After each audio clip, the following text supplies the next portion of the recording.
Tão linda a vida com Jesus, tão doce assim, nunca pude imaginar. Sua voz falou em meu coração, suave como a brisa que vem do mar. O seu amor é bem maior que o mundo, um sentimento profundo que invade todo o meu ser. E é tão bom, posso dividir com você um amor tão grande assim, não cabe todo em mim. O seu amor é bem maior que o mundo, um sentimento profundo que invade todo o meu ser. E é tão bom, posso dividir com você um amor tão grande assim, não cabe todo em mim. Tão triste a vida sem Jesus, sozinho eu jamais quero ficar.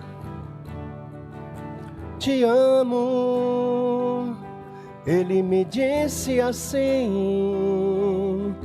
não chores, fique sempre junto a mim.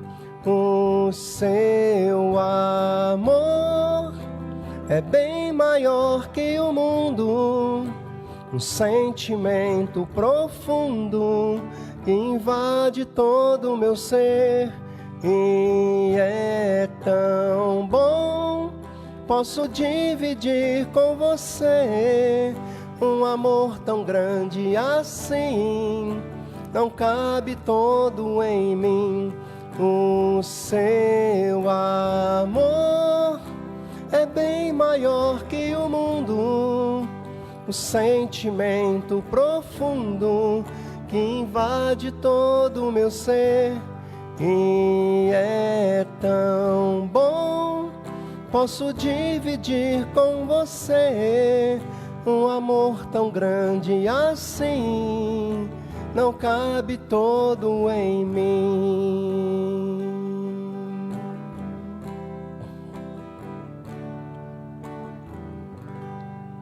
Querido Deus e amado Pai, graças nós te damos, ó Deus, por esta preciosa manhã, onde o Senhor nos dá o privilégio de estar aqui na tua casa para compartilhar o seu amor, para receber do seu amor, ó Deus, e compartilhar, ó Deus, com cada um dos seus filhos, ó Pai. Obrigado, ó Deus, por tão grande amor que o Senhor tem por nós ao dar o seu Filho Jesus para morrer naquela cruz no nosso lugar. E nós te bendizemos por isso, nos alegramos, ó Deus, com essa forma de amor que o Senhor manifestou na vida de cada um de nós. Recebe, Deus, o nosso culto, a nossa escola bíblica, a nossa adoração, cada oração, as ofertas, os dízimos aqui apresentados, ó Deus, que o Senhor receba no seu trono de glória, ó Deus, e sirva de abençoar cada um de nós, ó Pai, com a sua presença, com a sua direção, ó Deus, com a tua salvação. Assim, ó Deus, recebe a nossa adoração nesta manhã, em nome de Jesus. Amém. Amém. Quero saudar você com a graça e a paz do nosso Senhor Jesus Cristo, amém? Você é muito bem-vindo à família Batista Unida de Martinópolis e é convidado, se puder, ficar de pé para juntos a gente poder adorar o Senhor, o único que é digno de honra, de glória, de louvor. A Ele nós levantamos as nossas mãos, a Ele nós inclinamos o nosso coração, a Ele dirigimos todo louvor e toda gratidão.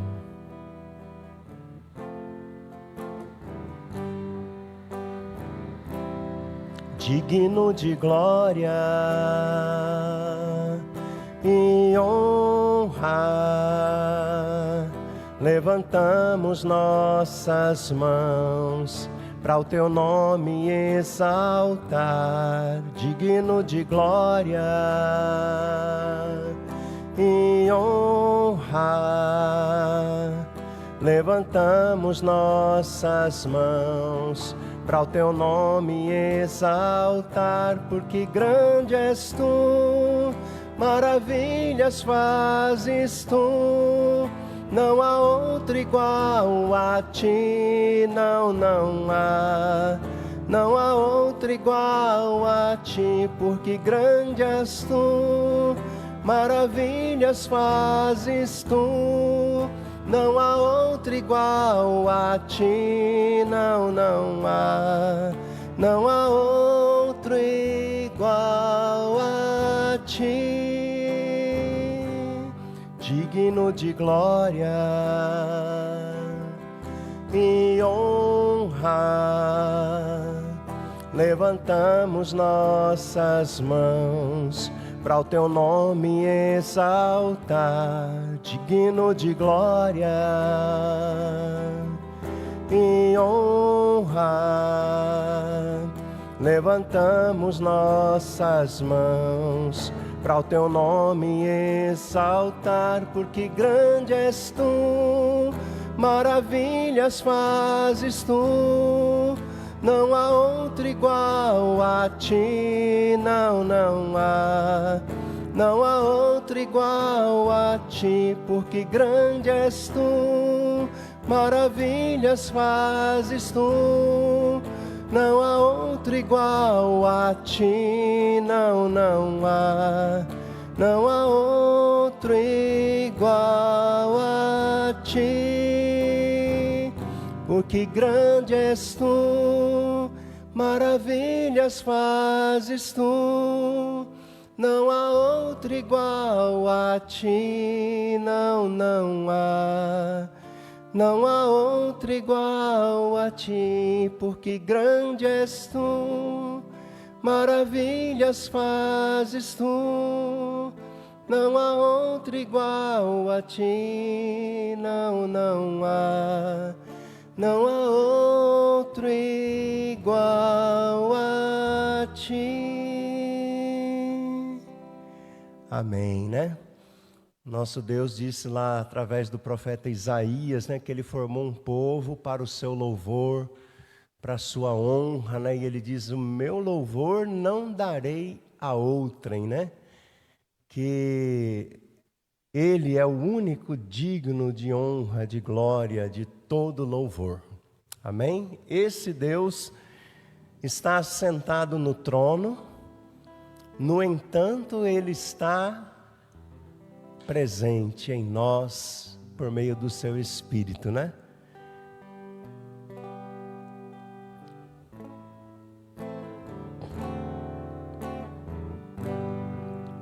Ao que está sentado. Não, eu entrei errado aqui. Tu que estás assentado no trono,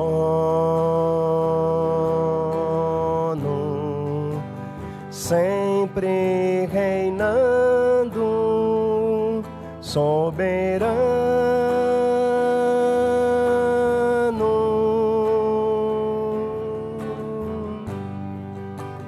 anjos cantando, homens louvando,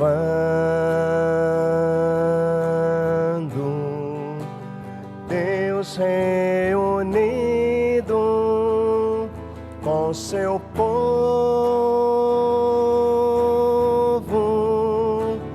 Alfa,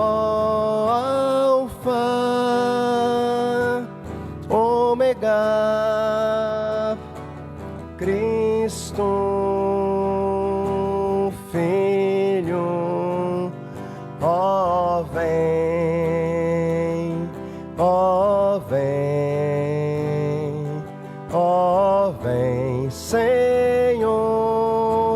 Jesus, ó Alfa,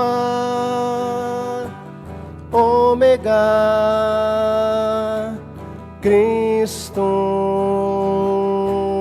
Filho, ó vem, ó vem, ó vem, Senhor Jesus. Ansioso espero a sua volta,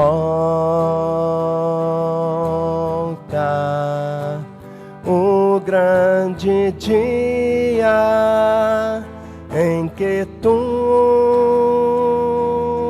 virás. Então subiremos,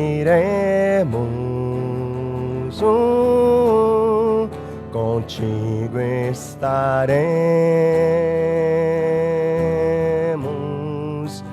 para sempre. Aleluia,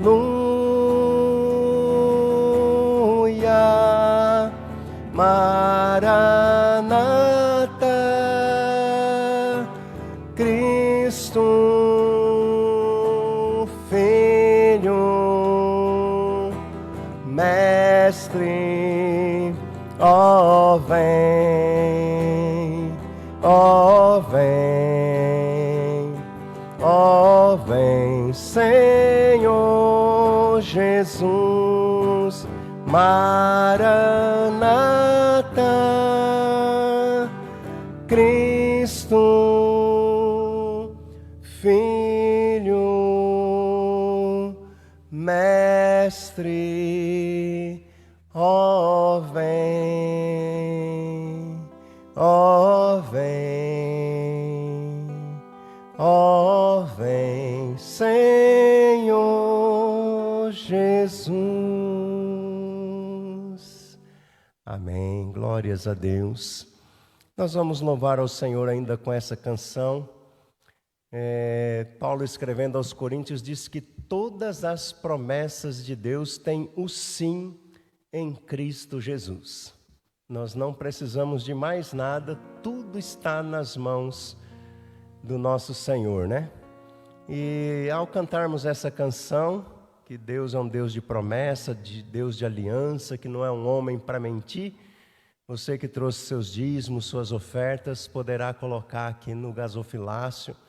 E logo em seguida a irmã Marini estará orando, agradecendo a Deus, né? Por esse privilégio, né, que nós temos de estar aqui.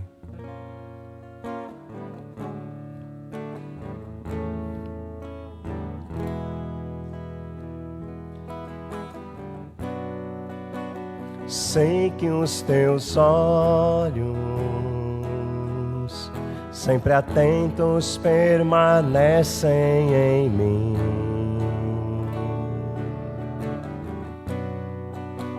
E os teus ouvidos estão sensíveis para ouvir meu clamor. Posso até chorar, mas a alegria vem de manhã. És Deus de perto e não de longe, nunca mudaste, tu és fiel, és fiel. Deus de aliança, Deus de promessas, Deus que não é homem pra mentir. Tudo pode passar, tudo pode mudar, mas tua palavra vai se cumprir.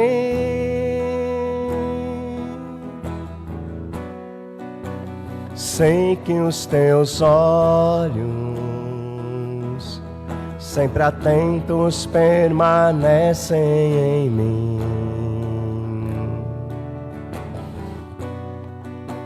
E os teus ouvidos estão sensíveis para ouvir meu clamor. Posso até chorar, mas a alegria vem de manhã. És Deus de perto e não de longe, nunca mudaste, tu és fiel,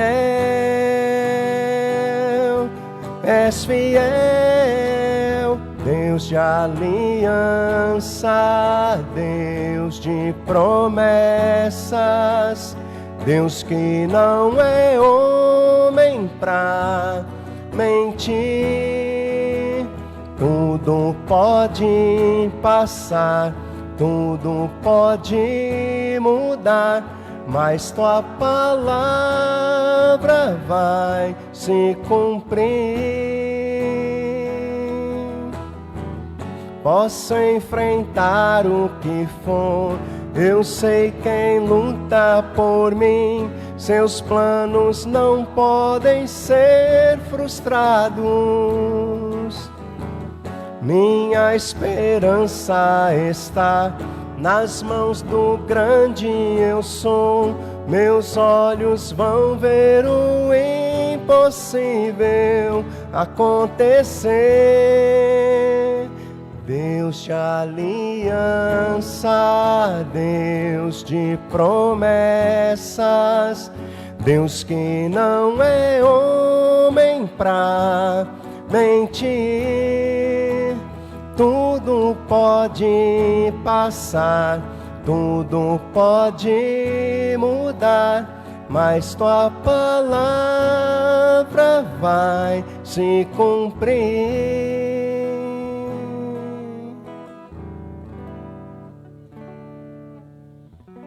Amém. Vamos orar com a irmã Marininha, agradecendo a Deus, que Ele faça multiplicar os celeiros dos seus filhos cada dia no nome do Senhor. Te louvamos, Senhor, por esse dia em que estamos aqui, Deus, reunidos para te honrar, para te adorar, ó Deus. Esse Deus, ó Pai, que é um Deus de promessa, um Deus de confiança, ó Pai, nós podemos colocar nossa confiança em Ti, ó Deus. E estamos seguros. Queremos agora agradecer pelos dízimos e pelas ofertas que foram colocadas no Teu altar. Que chegue, ó Deus, com um cheiro suave a Ti, que o Senhor se agrade, ó Deus, das nossas vidas, que o Senhor nos ensina, nos corrige. Colocamos, ó Deus, no Teu altar o nosso pastor, que o Senhor dê a ele, ó Pai, a palavra, a sabedoria, dê a ele, ó Deus, o entendimento, para que ele possa, Senhor, através da Tua palavra, estar nos exortando, nos corrigindo em amor, estar nos ensinando, ó Deus. Muito obrigado pela vida de cada pessoa que está aqui. Em nome de Jesus. Amém.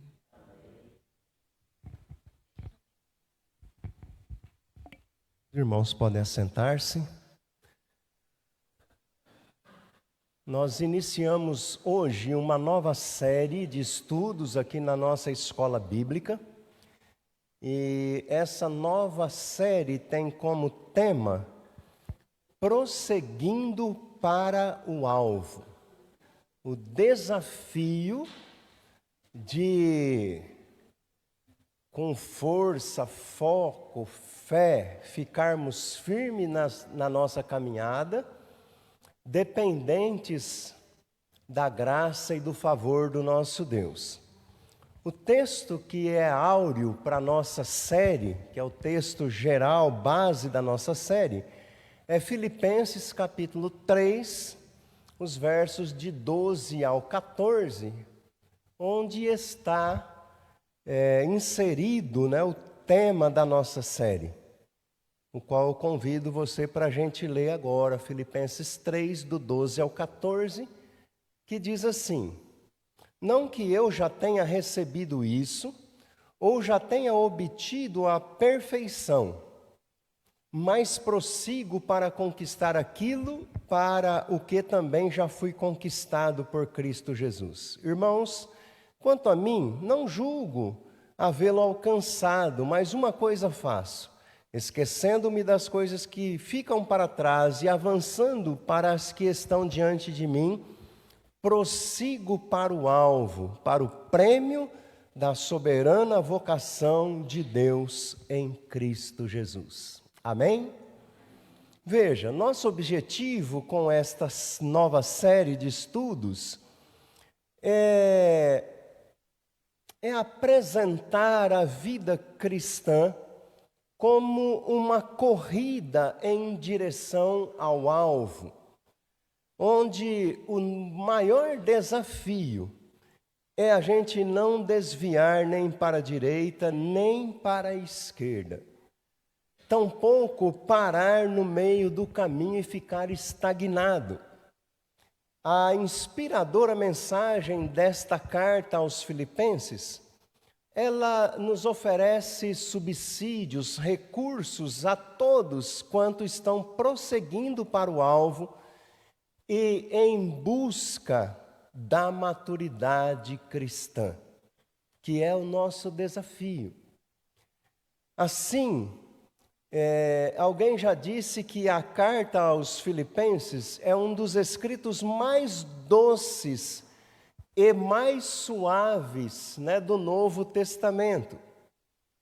Ela, de fato, é também conhecida como a carta da alegria. E a mensagem desta carta é profundamente inspiradora.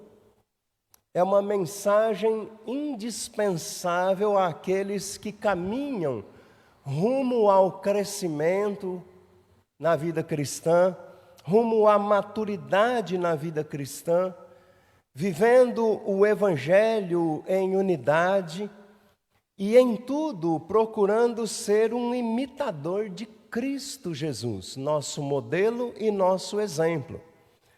É também uma mensagem de estímulo ao desenvolvimento da nossa salvação através de uma vida consagrada, santificada, bem firmada na palavra e também cheia de esperança. A mensagem aos Filipenses nos exorta a viver alegremente, desenvolvendo uma conduta santa e também valorizando a cooperação entre os membros da família da fé. Desta forma, amados, o nosso foco é o crescimento rumo à maturidade na vida cristã.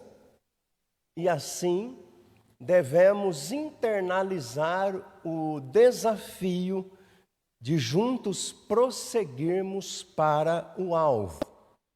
Essa é uma palavra introdutória sobre a série. E na nossa primeira lição, olhando para essa série, nós vamos tratar dos aspectos iniciais e também dos contextos no qual a carta aos Filipenses está inserida. E para isso nós vamos nos valer do texto de Filipenses capítulo 1, os versos do 1 até o 11. Filipenses 1, de 1 ao 11, que diz assim: Paulo e Timóteo, servos de Cristo Jesus, a todos os santos em Cristo Jesus, inclusive bispos e diáconos que vivem em Filipos, que a graça e a paz de Deus, nosso Pai, e do Senhor Jesus Cristo estejam com vocês. Dou graças ao meu Deus por tudo o que me lembro de vocês, fazendo sempre com alegria súplicas por todos vocês em todas as minhas orações. Dou graças pela maneira como vocês têm participado na proclamação do Evangelho desde o primeiro dia até agora. Estou certo de que aquele que começou boa obra em vocês há de completá-la até o dia de Cristo Jesus. Aliás, é justo que eu assim pense de todos vocês, porque os trago no coração, seja nas minhas algemas, seja na defesa e confirmação do Evangelho, pois todos vocês são participantes da graça comigo. Pois Deus é testemunha da saudade que tenho de todos vocês no profundo afeto de Cristo Jesus. E também faço esta oração, que o amor de vocês aumente mais e mais em conhecimento e toda a percepção, para que vocês aprovem as coisas excelentes e sejam sinceros e inculpáveis para o dia de Cristo, cheios do fruto de justiça que vem por meio de Jesus Cristo, para a glória e louvor de Deus. Amém? Que a palavra do Senhor tenha a liberdade de falar ao nosso coração de maneira tal que ela possa produzir os frutos que o Senhor deseja na vida de cada um de nós. Esta a primeira lição, ela precisa contemplar esses aspectos introdutórios da carta, para que a gente tenha uma base sólida para os próximos estudos. E assim, o livro de Atos, que é o livro que narra o início da Igreja de Cristo Jesus, ele narra também o início dramático da igreja cristã na cidade de Filipos. Por volta do ano 50 da era cristã, ou seja, depois de Cristo, Paulo teve uma visão que está narrada lá no livro de Atos, no capítulo 16, nos versos de 6 a 10, na qual um macedônio pedia para que ele passasse, para que ele fosse até a Macedônia. E Filipos era uma cidade que desfrutava do status de uma colônia romana. E foi a primeira cidade daquela região da Macedônia. Macedônia era uma região, conforme está lá em Atos 16, do 11 ao 12, que recebeu Paulo e Silas. Filipos se tornou, assim, a primeira cidade da Europa, a receber uma visita missionária do apóstolo Paulo. E o registro de Atos, ele dá conta da primeira conversão acontecida naquela região. Você sabe quem foi a primeira pessoa que se converteu naquela região? Lídia, uma vendedora, de púrpura, uma comerciante piedosa, e é até provável que outras mulheres também tenham se convertido junto com ela, devido à influência que ela tinha naquela cidade, Mas além dela, converteu-se também a Cristo uma jovem que era tomada por um espírito maligno. E ainda nesta cidade também se converte a família daquele carcereiro da cidade.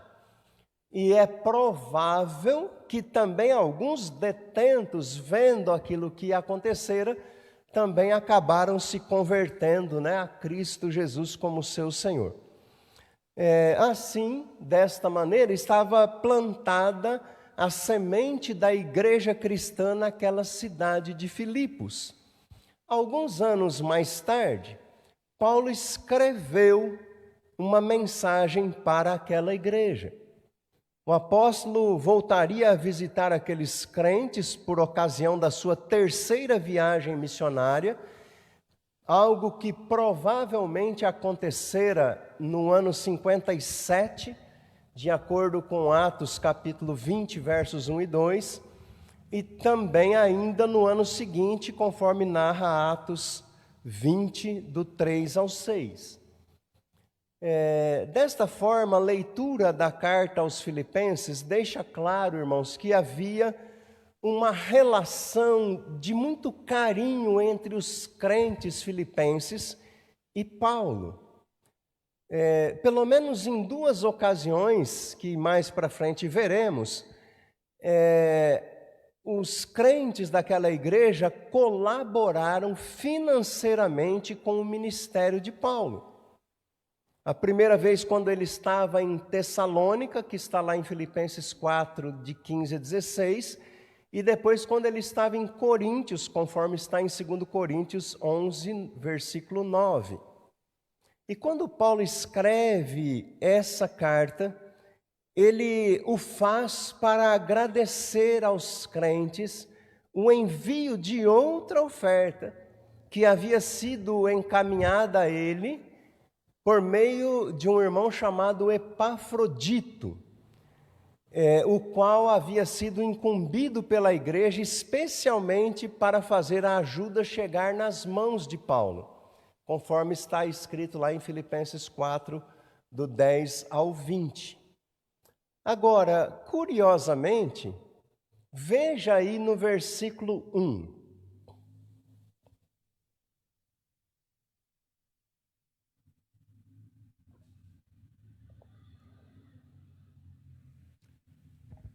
Paulo, quando se apresenta a esta igreja dos filipenses, ele se apresenta como servo. Ele faz questão de se apresentar como servo e não como apóstolo.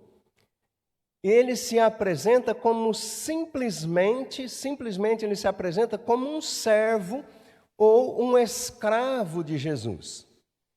E a julgar por alguns nomes que aparecem na carta, como por exemplo, Epafrodito, Evódia, Sínteque, Clemente, podemos concluir que aquela igreja era, na sua maioria, constituída por gregos convertidos ao Evangelho de Cristo.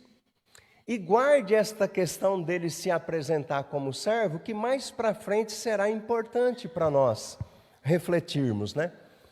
Então, a pequena carta em tamanho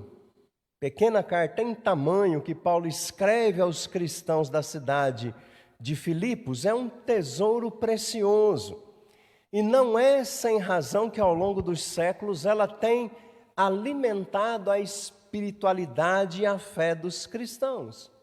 Em um texto de apenas 4 capítulos, Paulo apresenta ensinamentos muitíssimos valiosos para a caminhada cristã e para o desafio de prosseguir no alvo. Veja, Filipenses, ela não é um tratado doutrinário propriamente dito. Antes, ela é um texto fortemente pastoral. Paulo está escrevendo como um pastor que ama aquela igreja. E o texto apresenta, né, é um texto que apresenta uma mensagem do coração de um dedicado pastor à igreja que ele ama.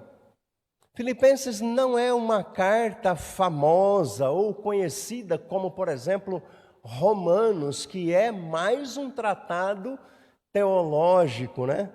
Ou uma carta como a de Efésios. Mas nem por isso ela é menos importante para o desenvolvimento do cristão, para aquele cristão que deseja crescer na fé. Podemos perceber que ela tem um forte tom pessoal. Uma análise textual vai mostrar para nós que há 51 referências de pronomes pessoais, como meu, eu, minha, mim, me. Então isso revela o caráter pessoal da carta.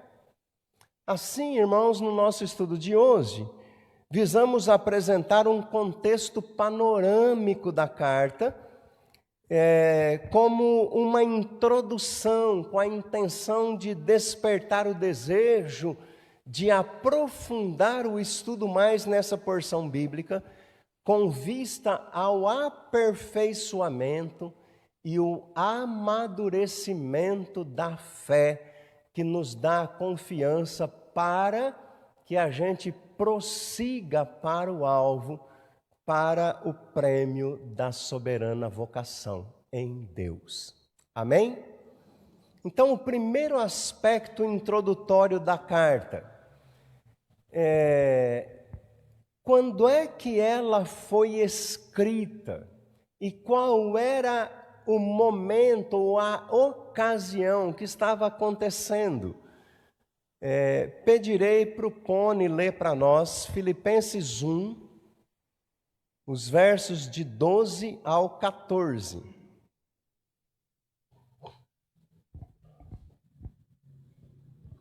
Filipenses capítulo 1, os versos de 12 ao 14. Quero ainda, irmãos, que saibam que as coisas que me aconteceram têm até contribuído para o progresso do Evangelho, de maneira que tal agrada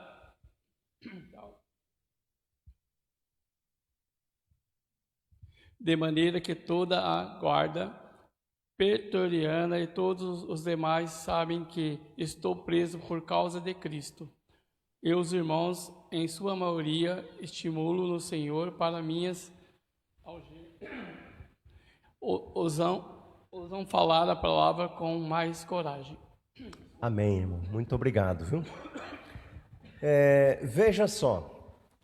Não é uma tarefa fácil afirmar de maneira absoluta a data da redação desta carta. No entanto, tudo indica que deve ter sido escrita no primeiro século da era cristã, entre os anos 50 e 63. Mas esta, irmãos, ela não é uma questão fundamental, né?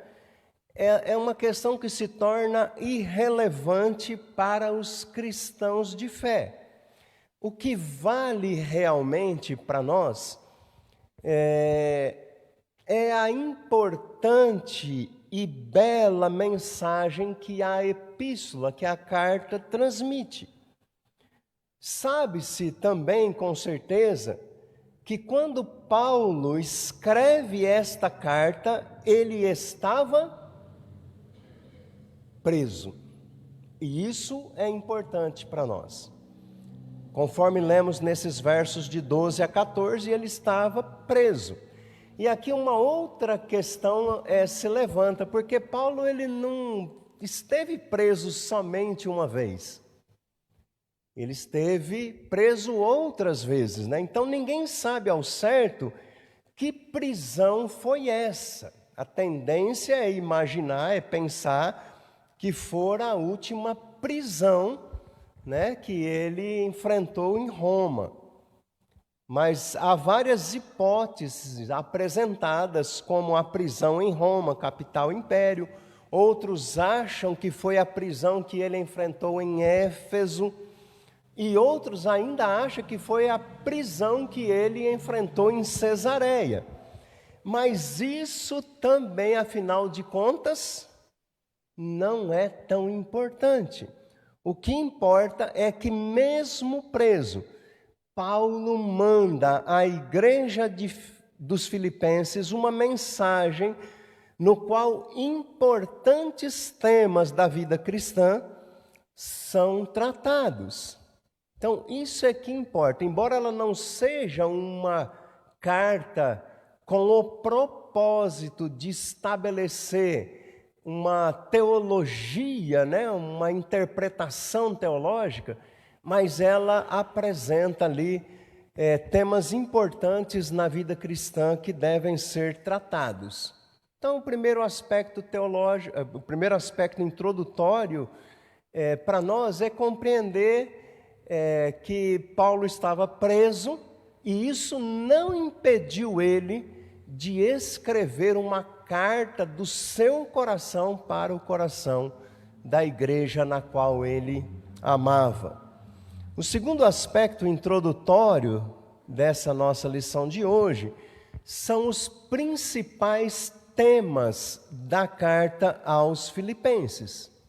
Como eu já disse anteriormente, a carta escrita para aquela igreja não foi escrita com a intenção de ser um tratado dogmático, de apresentar dogmas nos quais a igreja deveria se alicerçar, mas ela foi escrita como uma mensagem pastoral que tem muito a nos ensinar.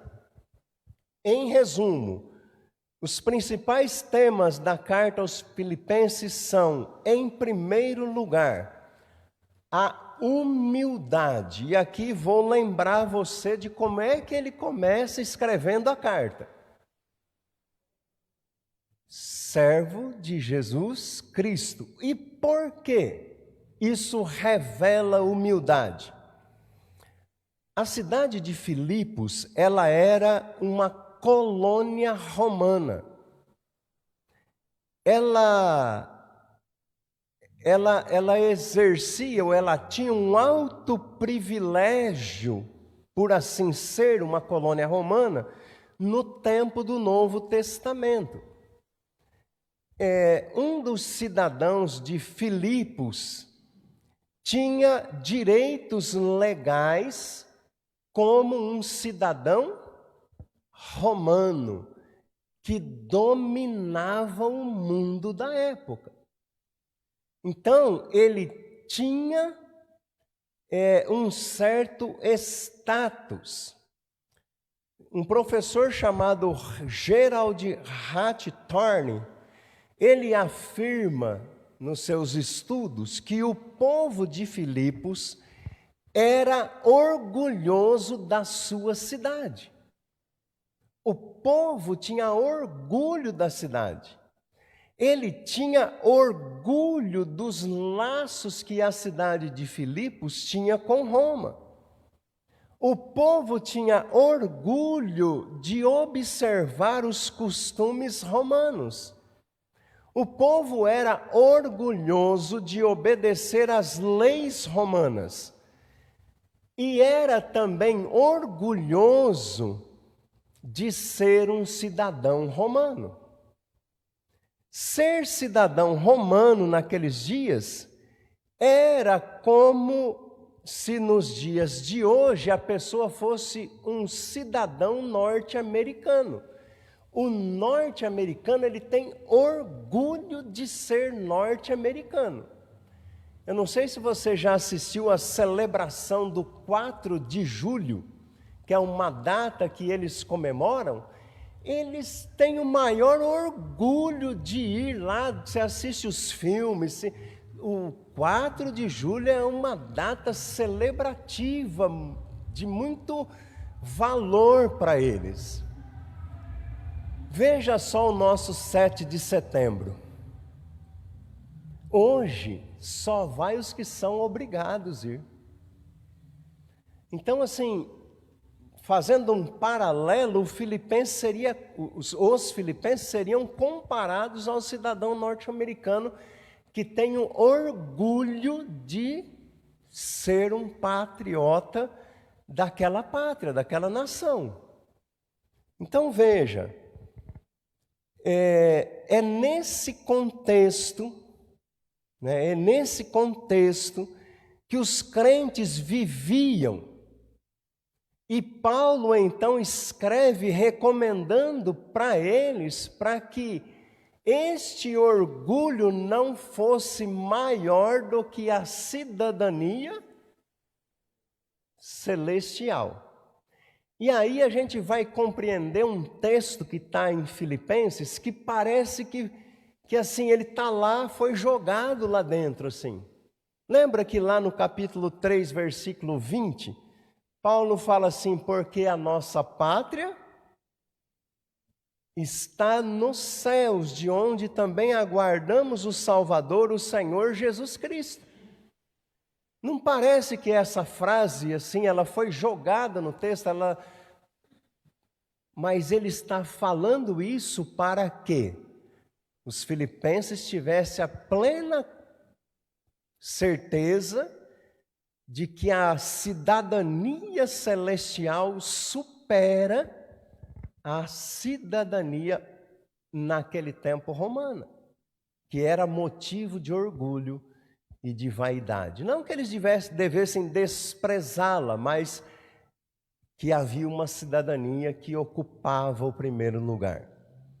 A palavra traduzida ali por pátria significa literalmente cidadania.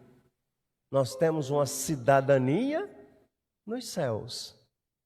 Desta forma, Paulo ensina que o mais importante do que ser cidadão romano para aquela época é ser cidadão da pátria celestial. Assim, a exortação à humildade feita por Paulo é forte. Veja só o que ele diz nesses versos que a gente leu, no capítulo 2, versículos de 1 a 11, que ele começa falando assim, olha, não faça nada por partidarismo, nem por vanglória, mas por humildade, considerando cada um os outros superiores a nós mesmos. Além disso, torne-se como Cristo, como o exemplo de Cristo. E aí no capítulo 2, versículo de 1 a 11, ele fala, tende em vós, acho que a partir do versículo 5, né? Tende em vós o mesmo sentimento que houve em Cristo, que tinha toda a glória no céu, mas se despiu de toda aquela glória para vir habitar entre nós em carne. Paulo ensina os crentes a que sejam humildes, tendo por modelo de humildade o próprio Senhor Jesus. Amém? Segundo o ensino tratado na carta aos Filipenses. Veja aí o versículo 21 do capítulo 1.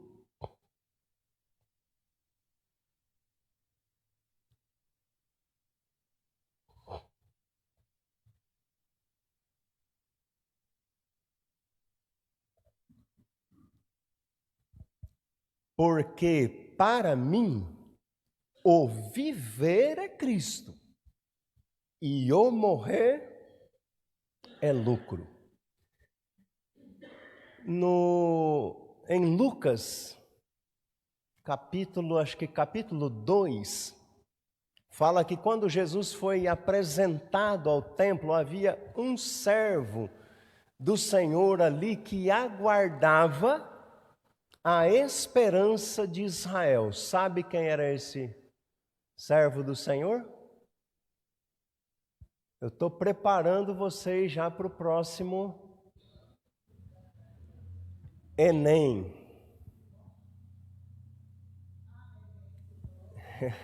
Eu estou preparando vocês para o próximo Enem. Então, eu estou fazendo algumas perguntas para ir já deixando preparado, né? Simeão. Diz o texto que Simeão pegou ele no colo e olhou para ele e falou assim, Senhor, já pode despedir o seu servo, porque os meus olhos já viram a esperança de Israel. Que coisa linda!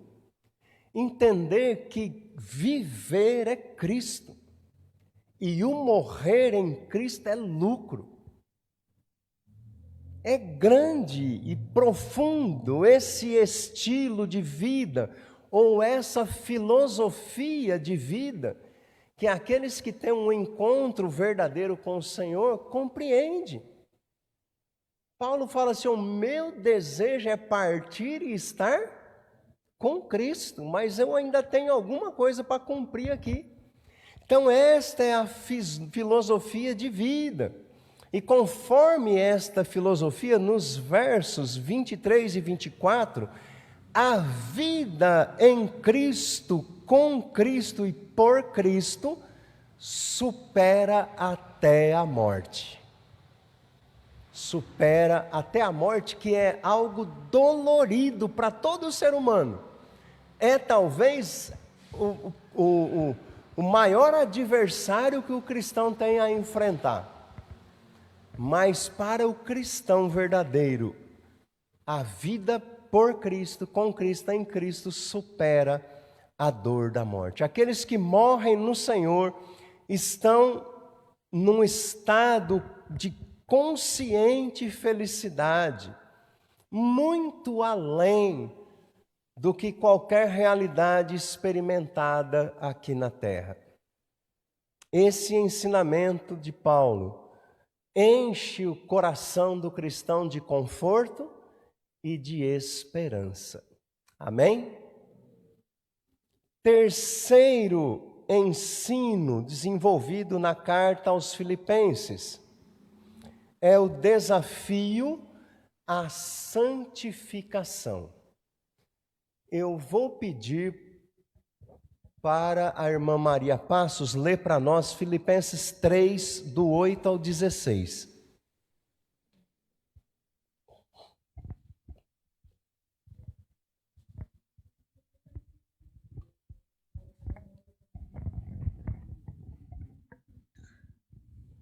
E na verdade tenho também por perda todas as coisas, pela excelência do conhecimento de Cristo Jesus, meu Senhor, pelo qual sofri a perda de todas essas coisas, e as considero como esterco, para que possa ganhar a Cristo.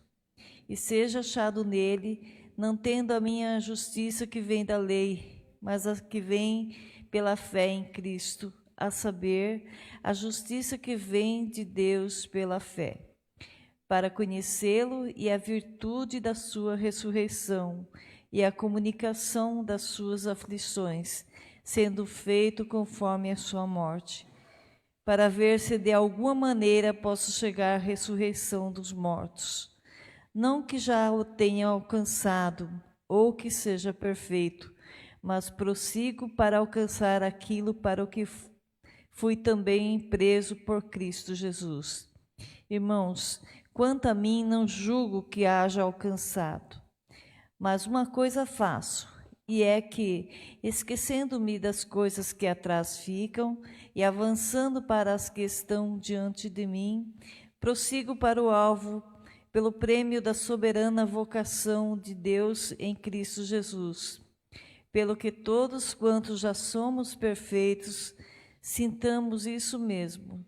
E se sentis alguma coisa de outra maneira, também Deus vô-lo revelará. Mas naquilo a que já chegamos, andemos segundo a mesma regra e sintamos o mesmo. Amém, irmã. Muito obrigado. Você percebe uma coisa interessante nesse texto?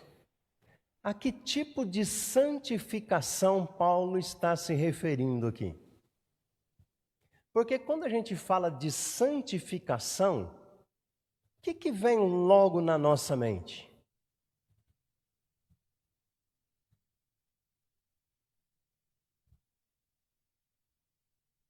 O abandono do pecado, não é? Na carta aos Colossenses, Paulo escreve assim: bom, se vocês foram ressuscitados com Cristo, pensai nas coisas do alto. E aí ele começa a falar um monte de coisas que a gente precisa abandonar, que faz parte da velha natureza. Então, se você mentia, não minta mais. Se você roubava, não roube mais. Suporte uns aos outros, que são... faz parte da santificação como um aspecto moral, um aspecto do caráter do cristão. Mas e aqui? Ele não fala nada disso. e é considerado um texto de santificação. Por quê? O que é que ele quer dizer com isso? A palavra santo ou santificação na Bíblia significa separado.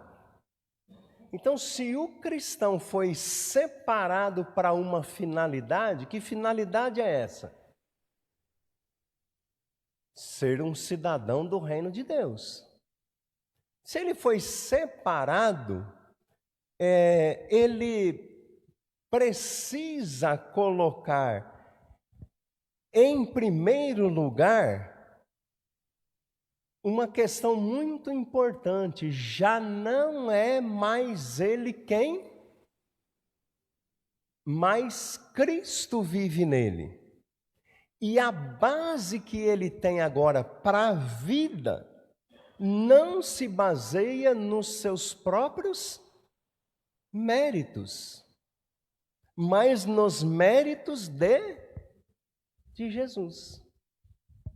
Então, veja só o que ele diz nos versos 9 e 10.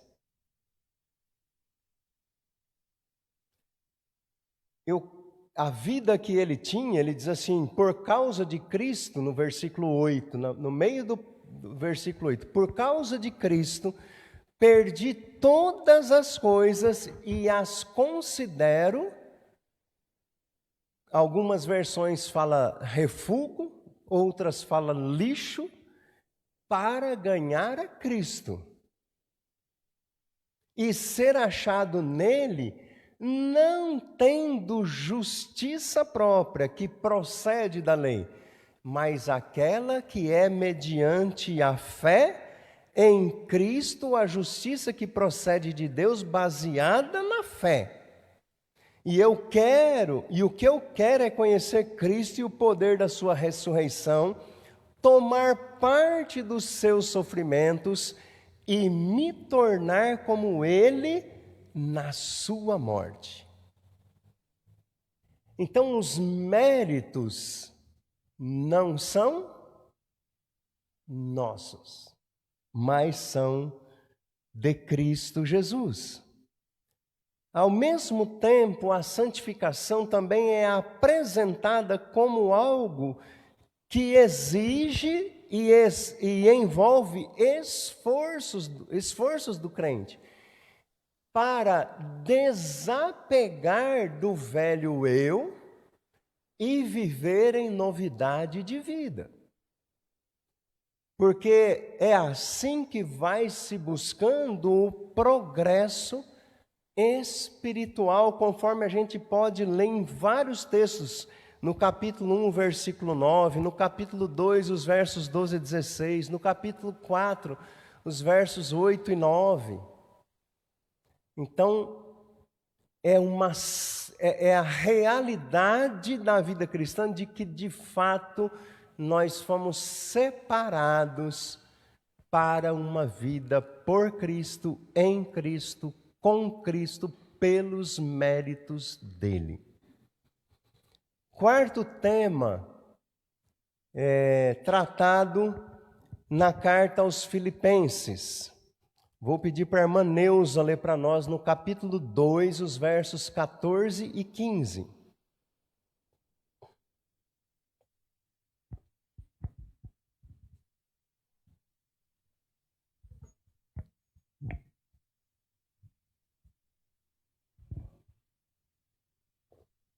Fazei tudo sem murmurações, nem contendas, para que vos torneis irrepreensíveis e sinceros, filhos de Deus, inculpáveis no meio de uma geração pervertida e corrupta, na qual resplandeceis como luzeiros no mundo.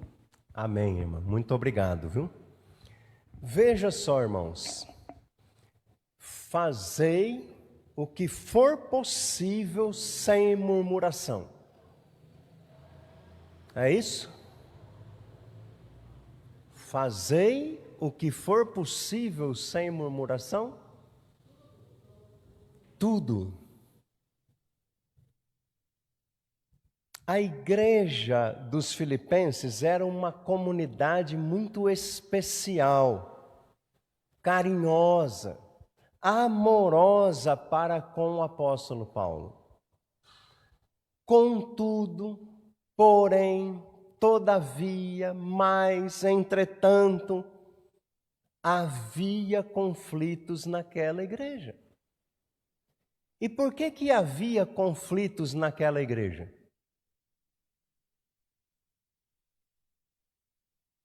Porque tinha gente, tinha pessoas, tinha gente. E aonde tem gente, vai ter problema, vai ter conflito, vai ter divergência. Paulo exorta aos crentes a que busquem a superação desses conflitos, que infelizmente podem acontecer em qualquer igreja. Na lista final desta carta, lá no capítulo 4, Paulo chega a citar nomes de pessoas envolvidas em um conflito. Eu já até falei os nomes dessas duas irmãs aqui. Lá no capítulo 2 ele fala assim: rogo a Evódia e rogo a Sintique que pensem concordemente no Senhor. E ele pede para um irmão ajudar a resolver o conflito, porque elas foram importantes na vida da igreja, mas por causa do conflito é provável que elas estavam afastadas. E isso mostra para nós, irmãos, que em toda e qualquer igreja pode haver conflito entre os seus membros. Aonde há gente, aonde há pessoas, pode haver conflito.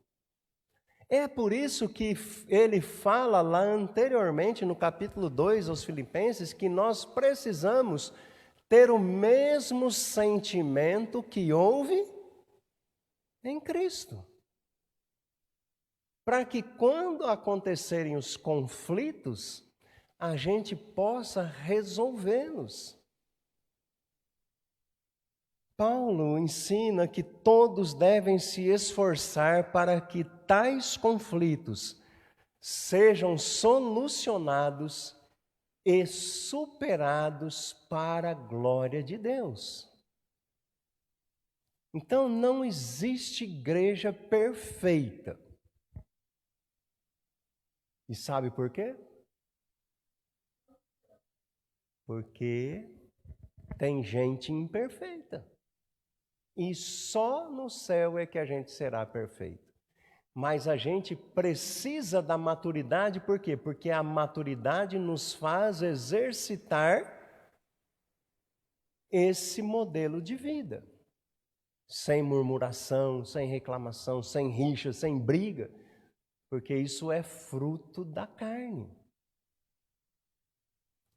O quinto tema que Paulo trata na igreja, ou para a igreja aos Filipenses e também, por consequência, a nós hoje, é a alegria como um estilo de vida do cristão. Eu vou pedir para a irmã Regina ler para nós Filipenses 2:18.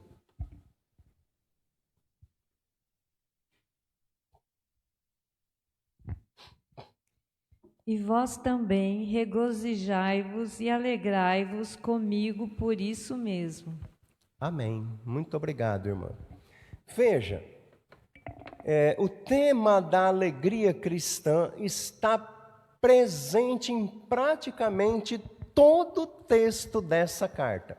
Uma carta que tem 4 capítulos não extensos, ela tem 13 expressões de alegria, como por exemplo, júbilo, regozijar, alegrar.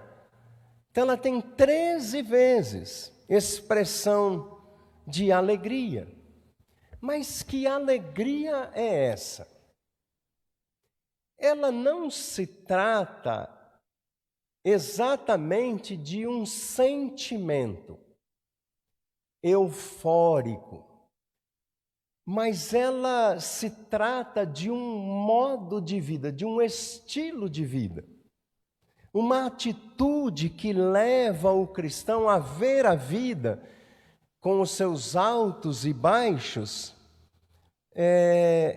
com base na fé que ele tem no Senhor Jesus Cristo, que é o Senhor da igreja. É um tipo de alegria que nada pode roubar, que nenhuma circunstância é capaz de roubar. Existe um capítulo de um livro que não me recordo o nome, que trata dos roubadores ou dos ladrões de alegria. E o autor lá trata desses roubadores como sendo as circunstâncias adversas da vida.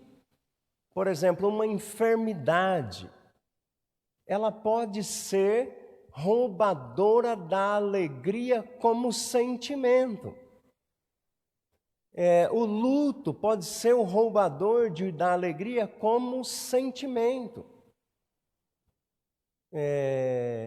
A perda de um trabalho pode ser um roubador de alegria como sentimento, mas a alegria que é proposta pelo apóstolo, ela não é exatamente esse sentimento, ela é um estilo de vida, um modo de ser, é uma atitude que leva o cristão a ver a vida, a entender a vida, a viver a vida pela fé, com base na fé, naquilo que Cristo fez na cruz no seu lugar. E ele ensina então que deste modo é possível olhar para a vida além das crises que muitas vezes nos deprimem, que muitas vezes nos desanimam, e nos ensina a contemplar pela fé o Senhor soberano sobre todas as coisas. Não adianta a gente declarar Romanos 8:28, né? Que todas as coisas cooperam para o bem daqueles que amam a Deus, se a gente, quando passa por uma situação adversa, perde essa alegria como modo de vida. É preciso que a gente contemple a vida a partir da soberania e do governo de Deus, de que Ele está conosco em todos os tempos, conforme diz lá Isaías 43, né? Se você passar pelas águas, não submergirão, porque Ele está com você. Se passar pelo fogo, não queimará, porque Ele está com você. Então, o contexto não são as circunstâncias, é a presença de Deus com você. Amém? Por fim, irmãos, o Deus que criou e o Deus que iniciou a obra em cada um de nós, versículo 6, continuará a realizá-la durante toda a nossa vida, durante toda a nossa caminhada. E Ele irá concluir essa obra quando nos encontrarmos face a face com Ele. A obra de Deus por nós e em nós, de restaurar a sua imagem, a sua semelhança em nós, começou quando Cristo morreu no nosso lugar. A sua obra dentro de nós começou quando nós cremos em Cristo como nosso Senhor, como nosso Salvador. E agora o Espírito Santo vive em nós. Efésios 1:13, você creu na palavra, você foi selado pelo Espírito Santo da promessa, que é o penhor, a garantia que Deus colocou em você até aquele dia. Então o Espírito agora vive em nós e nos permite ficar cada dia, uma vez que a gente se submete à sua atuação em nós, semelhantes a Cristo. E Ele vai nos levando para alcançar finalmente a estatura do varão perfeito. Paulo está descrevendo esse processo do crescimento e da maturidade do cristão que se iniciou quando aceitamos a Jesus e que continuará até a partida nossa deste mundo ou até a volta de Cristo. Às vezes nós nos olhamos no espelho ou olhamos para dentro de nós e podemos até pensar que a gente não está fazendo progressos em nossa vida espiritual.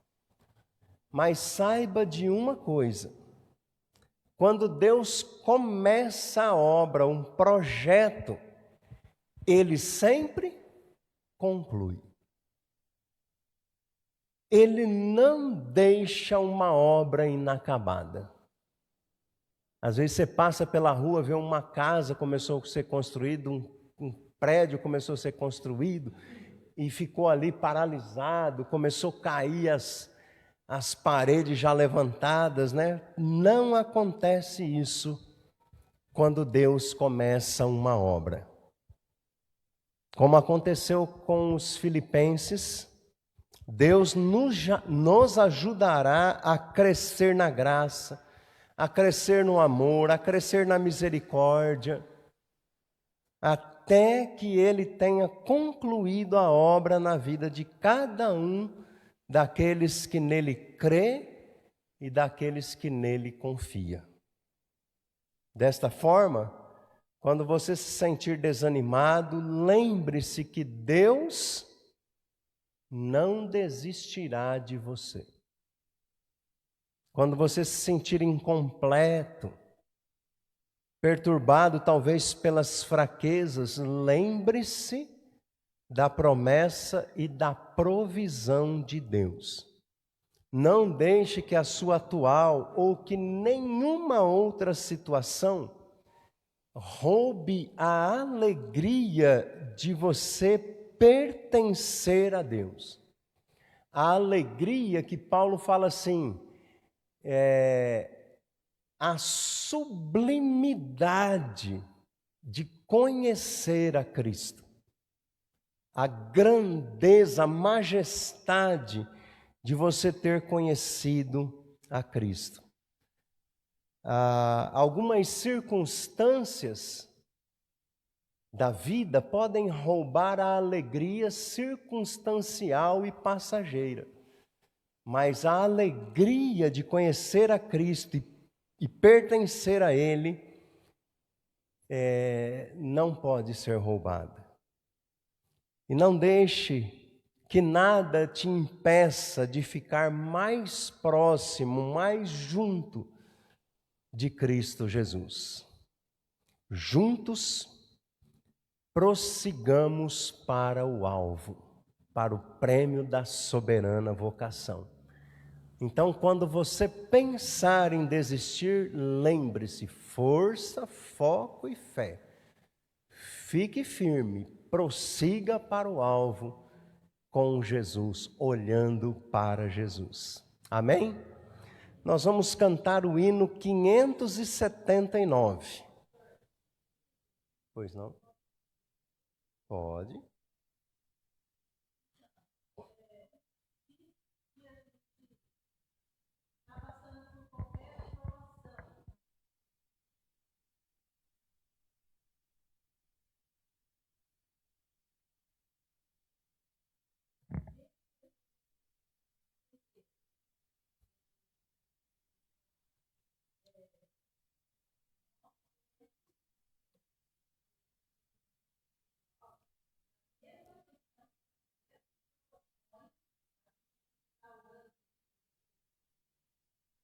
Sim, também.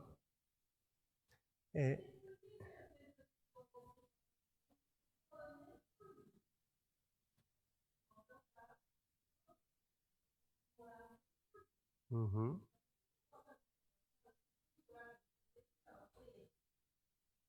Sim, ele orava pelos outros. Veja, a vida cristã não nos exime das tristezas, das dores, das angústias, ela não nos exime disso, mas elas são circunstanciais. Elas vão passar, ela não se torna um modelo de vida. Quando Paulo fala de alegria como um modelo de vida, é que essa alegria, ela não se perde, ela não passa, ela é uma alegria permanente por saber o que é que Cristo representa para nós. Agora, a tristeza, a dor, a dificuldade, a adversidade, ela é circunstancial. A gente vai chorar quando a gente perder alguém, a gente vai chorar quando a gente tiver uma enfermidade que recebe um diagnóstico ruim, entendeu? Isso pode nos limitar nos afetos. Tem momentos que a gente não quer ver ninguém por causa de alguma situação, mas isso não perdura, isso não se torna uma característica na vida do cristão maduro. Sada?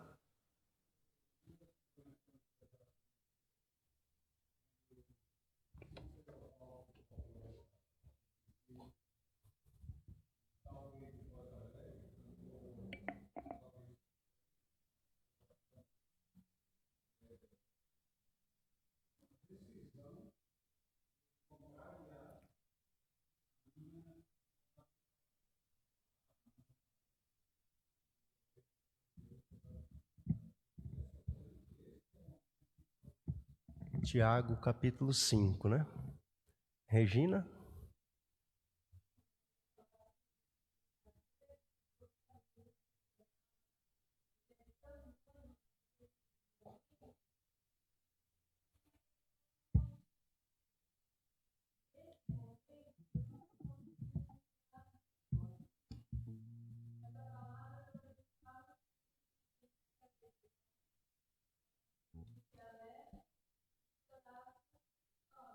Sim.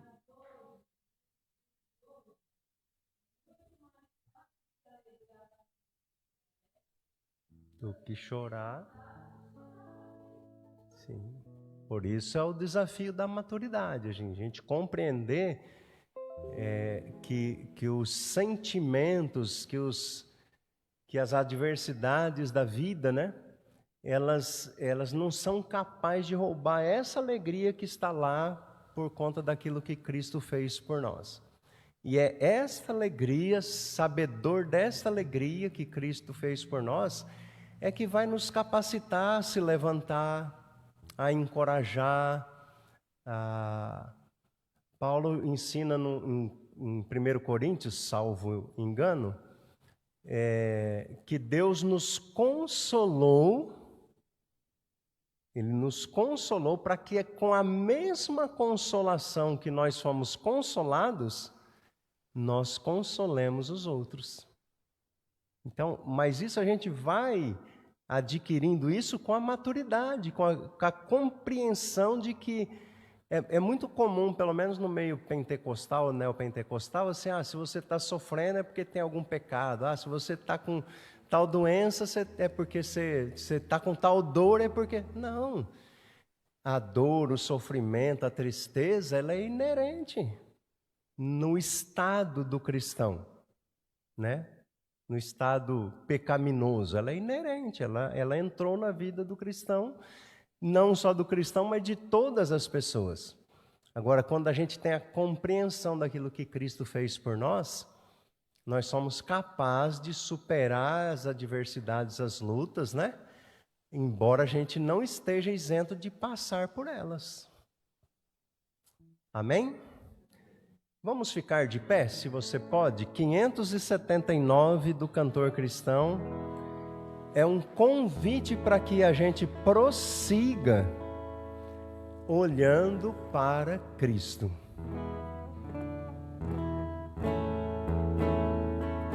Ruge forte e contundente a guerra do pecado, mas os seus clangores vis não podem me afligir.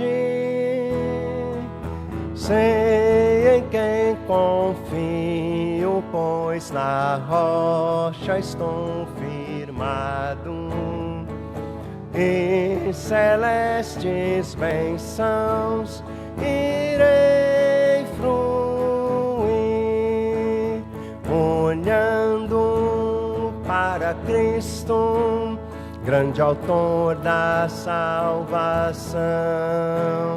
Prossigo, pois avisto soberano galardão de Deus ministro, me revisto no poder do meu Senhor para servi-lo com todo ardor.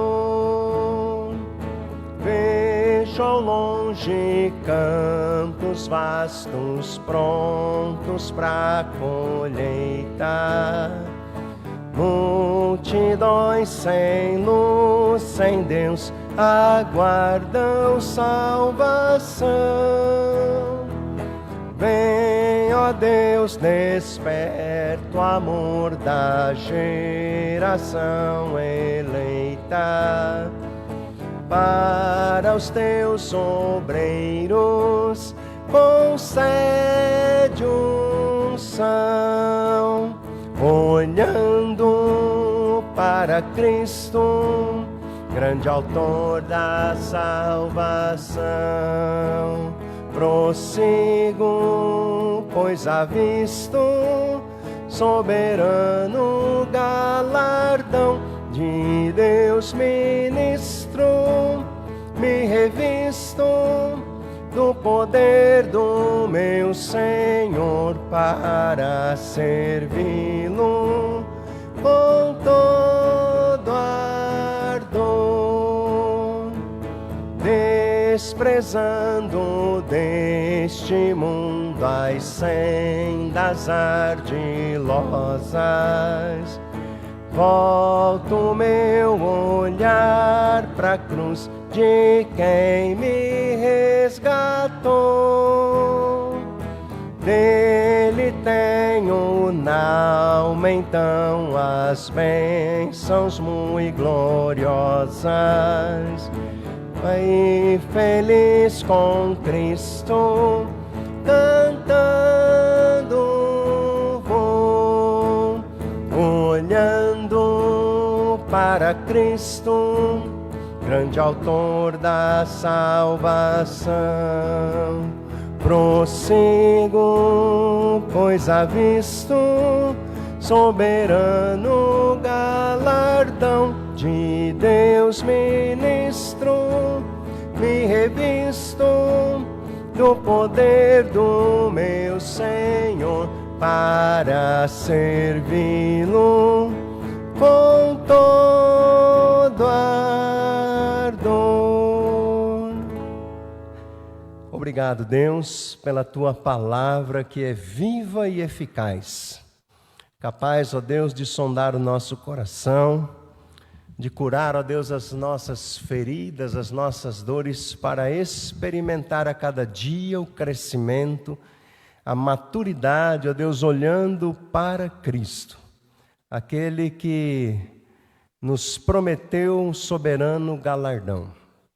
Que cada um de nós, ó Deus, prossiga para o alvo, olhando para Cristo Jesus, o nosso Senhor e o nosso Salvador. Abençoe cada um de nós, abençoe aos enfermos, trazendo, ó Deus, cura, restauração. Abençoe, ó Deus, aos idosos, trazendo renovo e esperança, saúde ao coração de cada um deles. Nos dê um restante de domingo debaixo do seu cuidado e da sua proteção. É a nossa oração em nome de Jesus. Amém. Você pode assentar-se. Quero lembrar você da nossa agenda. Hoje à noite, no culto às 19 horas, teremos a celebração da ceia memorial do Senhor. Você é convidado a estar aqui relembrando o sacrifício, a morte e a ressurreição de Cristo Jesus conosco. No próximo domingo, logo após a escola bíblica, nós teremos a nossa assembleia administrativa. E no dia 21, que é no outro domingo ainda. Sem ser o próximo, no outro, né? Teremos o nosso culto de inverno. Você é convidado a estar aqui conosco. Para as mulheres, na quarta-feira próxima, depois do culto de oração, nós teremos o chá de bebê da irmã Juliana, né? Na próxima quarta-feira. Então, venha participar para a honra e glória do nosso Deus. Oração silenciosa, nós encerramos a nossa escola bíblica, desejando um bom domingo debaixo dos cuidados do Senhor.